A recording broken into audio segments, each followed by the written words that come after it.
एक कहावत सुनी है ना हम सभी ने कि भक्तों की टोली कैसे हुआ करती है, जैसे नदी। और मानो वो जब अपने प्रभु से मिलने जाते हैं तो जैसे एक नदी अपने सागर से मिलने जाती है। पर आज का दृश्य देखकर मन कर रहा है इस पंक्ति को जरा बदल दें। ऐसा लग रहा है जैसे एक सागर अपने सागर से मिलने के लिए बड़ा है, इकट्ठा हुआ है ना। अच्छा चलिए आपको एक बात बताते हैं होली के विषय में। जैसा हम सभी सुनते हैं, गोस्वामी तुलसीदास जी ने होली के विषय में बहुत सुंदर कहा। उन्होंने बताया, त्रिविध सूल होलिया जरे खेलिए अब पार, जो जिया चाहसी परम सुख तो याही मार्ग ला। यदि तुम्हारे मन में उस परमात्मा की प्राप्ति की इच्छा है, उस परमानंद की ओर बढ़ने की इच्छा है, तो ये मार्ग स्वीकार करो। और वो मार्ग क्या था? दैहिक, दैविक, भौतिक, इन तीनों तापों की होली का जला तदुपरांत उस प्रेम रंग से खेलिए अब पाक। और उस प्रेम रंग में जो हमें रंग रही है, जिसकी असीम कृपा हम पर हो रही है, आइए सर्वप्रथम उन्हीं के श्री चरणों में एक जोरदार जय घोष अर्पित करते हैं। और बोली सर श्री आशुतोष महाराज की जय, सियावर रामचंद्र महाराज की जय, सच्चे दरबार की जय। जीवात्मा और परमात्मा, इन दोनों के मध्य एक बहुत मधुर संबंध हुआ, जिसे हमारे संतों ने प्रेम का नाम दिया। ये प्रेम कैसी रीति है? इस प्रेम में एक विचित्रता सी है। क्यों? क्योंकि एक जीव ने जब इस मधुर डोर को उस परमात्मा से बांधा तो वो साकार से निराकार की ओर बढ़ गया। और वहीं भक्तों के अधीन हो वो परमात्मा निराकार से साकार हो उठा। किसी ने सोचा जिस प्रेम की इतनी महानता है उस प्रेम को चित्रित करा जाए।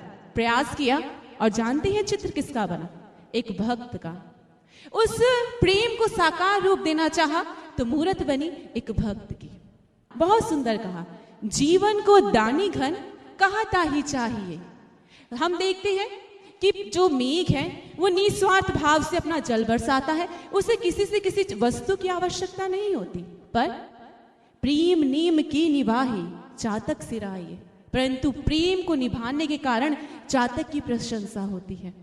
प्रेम की ऐसी प्रीत उसके भीतर, वो प्रेम की ऐसी डोर कि देने वाले से अधिक प्रशंसनीय लेने वाला हो गया। जरा सोचा कि क्यों ना जिसकी असीम अनुकंपा से ये महान पर्व हमें प्राप्त हो रहा है उसकी महिमा में कुछ लिखा जाए। पर ना जाने वो क्या शक्ति थी कि शब्द भक्तों की ओर मुड़ गए। और मन में एक विचार आया कि जिस प्रेम के भीतर भक्त बंधे अपने ईश्वर के साथ, क्यों वो जो दूरी है, लौकिक दूरी, क्या गुरु और शिष्य के मध्य उससे कोई फर्क पड़ता है? संबंध उससे कहीं कुछ कम पड़ता है क्या? वो डोर कुछ हल्की हो जाती है?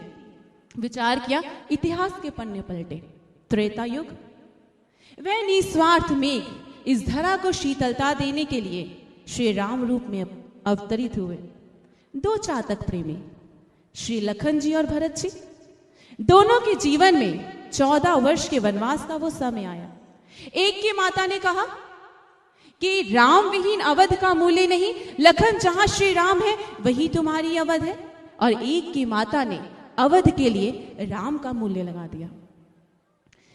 लखन जी ने 14 वर्षों के लिए उस ईश्वर के साथ उस मार्ग का चयन किया, वह वनों की ओर बढ़ गए। और इधर भरत जी की भी ये इच्छा है, परंतु उनका प्रेम, उन्होंने जन कल्याण के लिए, उनके महान उद्देश्य की पूर्ति के लिए, जो राम उनका प्राण थे, उस प्राण विहीन जीवन को स्वीकार किया 14 वर्षों के लिए। और जब जैसे जैसे एक भक्त प्रभु के संग है और दूसरा जो प्रभु श्री राम वन की ओर अग्रसर हुए, वो दूरी बढ़ती चली गई। पर जहां लखन जी जब मेघनाथ के बाण द्वारा मूर्छित हुए और प्रभु श्री राम विकल हो गए, वहीं भरत की दशा के बारे में प्रभु श्री राम ने बहुत सुंदर कहा, भरत दशा सुमिरत मोहे निमिष कल्प समझात। उसकी दशा का सिमरण करते हुए एक एक क्षण मुझे कल्प के समान व्यतीत हो रहा है। दूरी से प्रेम में कमी नहीं है, ना भक्तों के भीतर ना उस प्रभु के भीतर से। द्वापर युग, स्वार्थ के नगाड़ों के कोलाहल के मध्य वो परमार्थ की मधुर मुरली गूंजी। वो प्रभु जिसके इशारे पर सब झूमते हैं, सब नाचते हैं, आज वही प्रभु चुटकिन दे दे ग्वाली ग्वावती नाचत कान बाल लीलाधारी। वो चुटकियों में नचा रही है और अपने कृष्ण नाच रहे हैं। दूरी फिर बढ़ी, गोकुल से वो मथुरा की ओर गए, पर कैसी दूरी थी। इधर गोपियों के ग्वालों के मन में प्रेम के भाव उमड़ते और उधर श्री कृष्ण के नेत्रों से बरस जाते। कितना अद्भुत कि जिसके भीतर संपूर्ण सृष्टि समाई है, जो ऐसा सागर है जिसमें अथाह जल राशि समाती जाती है, वो अश्रु, वो कुछ जल, वो कुछ कण आंखों से छलक गए। और उधर भक्तों का प्रेम कैसा, वो प्रेम की धारा कैसी कि उद्धव जी का विद्वता का हिमालय भी उसमें डूब गया। समय का चक्र आगे और बढ़ा, घर्षण हुआ, कालिमा फैली, कलयुग आ गया।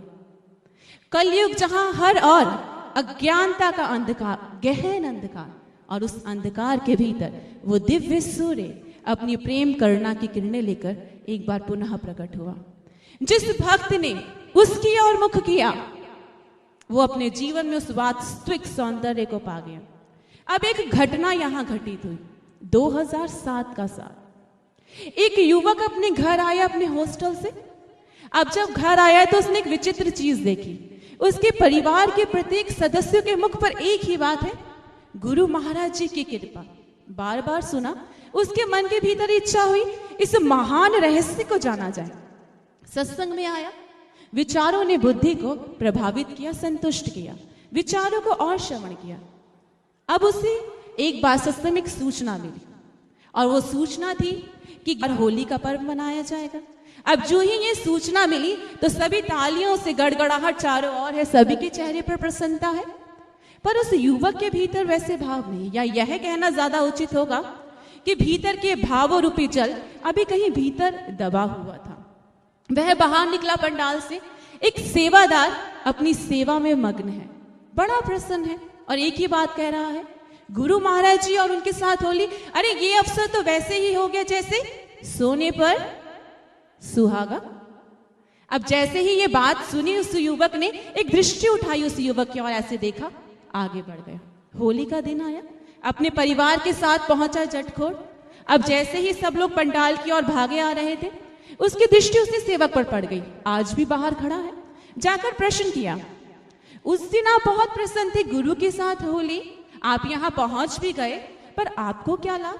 आप गुरु से इतनी दूर खड़े हैं, पंडाल से इतनी दूर हैं, वो भीतर दर्शन देंगे आप नहीं ले पाएंगे, वो भीतर रंगेंगे आप रंग नहीं पाएंगे, आपकी प्रसन्नता का क्या अर्थ? उसके भीतर से वो शक्ति बोली और बहुत सुंदर कहा, भक्ति स्वार्थ नहीं परमार्थ है। आपको गुरु और शिष्य के भीतर, गुरु और भक्त के भीतर ये दूरी, ये पंडाल दिखता है, परंतु उसके हृदय के भीतर अपने भक्तों के लिए कोई दूरी नहीं। वो तो सदैव से अपने भक्तों को उस प्रेम रंग में रंगते आ रहे हैं, हर क्षण हर पल। और ये जो दिन आज वो दे रही है, वो उनकी कृपा है, ये उनका प्रसाद है। और प्रसाद होता है, वो यहाँ मिले या वहां पर। अभी इतना शब्द कहा था, वह अपनी सेवा की ओर बढ़ गए। युवक अंदर आया, पंडाल में देखा, इस ओर देखा, भक्त झूम रहे हैं, नाच रहे हैं, बड़ा अद्भुत है। उनके चेहरे पर भी वही भाव, गुरु का स्नेह चाहिए। इतना विचित्र, बाहर खड़ा है एक व्यक्ति, उसी गुरु की प्रसन्नता चाहिए। यहाँ वालों का गुरु का स्नेह चाहिए, वहां वालों को उसका प्रेम चाहिए। बहुत सुंदर कहा, देख के ये इश्क के रंग अकले जहां है दंग। समझ में नहीं आ रहा, और जो ही जिसके इश्क में सब मस्त थे, उस इश्क से रूबरू हुआ कि वो भीतर का दबा जल आंखों से निकलाया, और जैसे ही प्रभु ने वो रंग उड़ाया तो उसके मुख से निकलाया, सत्य ही तो है गुरु और होली, सोने पर सुहागा। किसी बात की चिंता नहीं, अब कोई विचार नहीं, रंग रहे हैं, झूम रहे हैं, गुरु के दीवाने जिन्हें किसी वस्तु की परवाह नहीं। बहुत सुंदर कहा कि चलो अच्छा है, काम आ गई दीवानगी अपनी, क्योंकि भक्तों को दीवाना कहा गया। और बहुत सुंदर कहा, चलो अच्छा है, काम आ गई दीवानगी अपनी, वरना हम जमाने को समझाने कहाँ जाते। 2008 इस बात को वो भक्त समझ गया, और इस बार वो गुरु भाई गुरु की उसी कृपा को, सोने पे सुहागा कृपा को प्रसाद रूप में वहां प्राप्त कर रहा है, और उसी प्रसन्नता से। निसंदेह गुरु की ये कृपा भक्तों के जीवन में प्रसाद रूप ही तो है, परंतु यहाँ एक साधक को, एक भक्त को, एक शिष्य को इस बात को स्मरण रखना होगा कि गुरु की कृपा वो प्रसाद है जिसे अंजलि में ग्रहण किया जाता है, जिसमें क्यों कैसे का भाव नहीं होता। जिसने क्यों कैसे का भाव डाला वो उसके रंग में रंग नहीं पाया, और जिसने उसके प्रसाद को अंजलि में धारण कर लिया तो वो उसके उस रंग में रंगा जिस रंग में हमारे सूफी संतों ने बहुत सुंदर कहा तन पे चिश्तिया चोला है, तन पे चिश्तिया चोला, सर पर हाथ मुर्शिद का, यहां भी साथ मुर्शिद का और वहां भी साथ मुर्शिद का। और जिसने वो चोला पहना वो ऐसा मस्त हुआ, ऐसा मलंग हुआ कि कहता फिरे हर एक मलंग, मुझे चढ़ गया चिश्ती रंग रंग, मुझे चढ़ गया चिश्ती। और जोरदार तालियों से स्वागत करते हैं पीछे जो भक्त हैं, और बोले सर श्री आशुतोष महाराज की जय, श्री कृष्ण बलदेव की जय, सच्चे दरबार की जय।